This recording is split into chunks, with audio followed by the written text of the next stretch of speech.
In 2013, several rockets targeted Eilat from Egypt's Sinai. Following Mohamed Morsi's fall from power in Egypt, several terrorist groups spread out in the Sinai Peninsula. In August, an Iron Dome anti-missile defense battery was placed by Israel outside Eilat and intercepted one of the rockets launched over. Sirens went off that day. Some panic was felt in the city. And though ultimately no one was hurt, there was some momentary concern. People were a little bit afraid, especially the tourists, of course. The Israelis are already used to it. Of course, we kind of guided them. They all came down to the reception. First of all, we explained them the situation and we explained what they have to do. We go to the shelter. Actually, when the siren went off, we sent everybody here. That's the shelter of the hotel. And everybody came down. They were very quiet, actually. There was no panic and no stress. They came down, they sat here for like 15, 20 minutes. We of course brought them some things to drink and some things to eat to keep everything calm. In the end, it became a little bit of fun, how weird it seems. The lobby started working very hard. The alarm was about 12 o'clock in the night. Right after, people came to the lobby and started drinking and having pizzas, and everything was normal. The Iron Dome anti-missile defense battery intercepted the rockets. And though for some it was somewhat of a cultural experience, there is concern that these Sinai terrorist attempts to disrupt life in the adjacent Israeli city of Eilat may impact the city's tourism. It takes 5 years to build a vacation destination and to put it back on the map. In 2000 we had the second intifada, and we went down from about 50 flights, weekly flights, to Eilat. Through Ovda, from Europe to zero.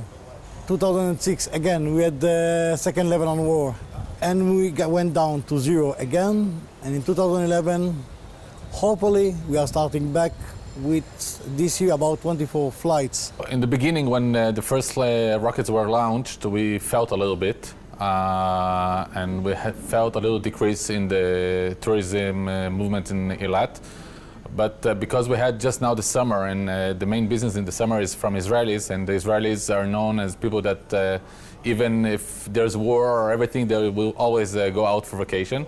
So we didn't really felt it. We are getting some phone from agent in overseas, checking, asking what is the situation, if it's quiet, if it's safe to come here. Despite the anxiety, at the moment, it appears this vacation destination is up and running as usual and offers quite a lot to those who won't shy away due to threats from the Egyptian side of the border. Yes, there were 2 or 3 missiles lately that put us in a situation that was uncomfortable. But the IDF did a great job, and I think that right now everything is peace and quiet. We had that before. Last year, the year before, every once in a while, some terrorist organization tried to get the attention. It doesn't affect the tourism and the life in Eilat. We have a strong army, and our technology that we have in the army can solve a lot of problems that can be if we didn't have this equipment. If somebody is trying to send some missile to the area of the hotel, or some terrorism organization will try to attack a tourist area, it's not like other places in the world. It's one of the security area in the world.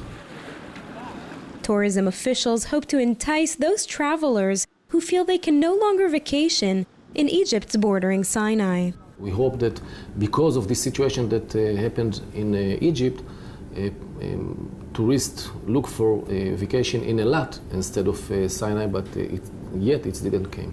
We are in one side having more tourists that were supposed to go to Sinai, and instead of that they're coming to Eilat. But on the other hand, we have a lot of pilgrims that normally they make the tour from Egypt through Eilat and through Jerusalem, and that we don't feel anymore. So we earned some and we lost some. In total, I believe that everything will be calmer and quieter, and that we keep business as usual. Eilat, every day is a Sunday. This is the motto of Eilat. It's a modern city with a lot of good hotels, good attraction, and as you can see, sun. Everything here is very, very modern and very, very nice. I think everybody who comes to Eilat is surprised in the beginning, and then we see more and more people coming back every year because they learn that Eilat is a nice place, it's safe, and it's worth coming back. Israel's defense minister Moshe Ya'alon has stated that it's quite possible that with the growing terrorism in Sinai, additional attempts to target Eilat will take place again in the future. Even so, in August alone, about 280,000 visitors entered Israel, with 7,000 of them crossing in through this Taba border from Egypt into Eilat.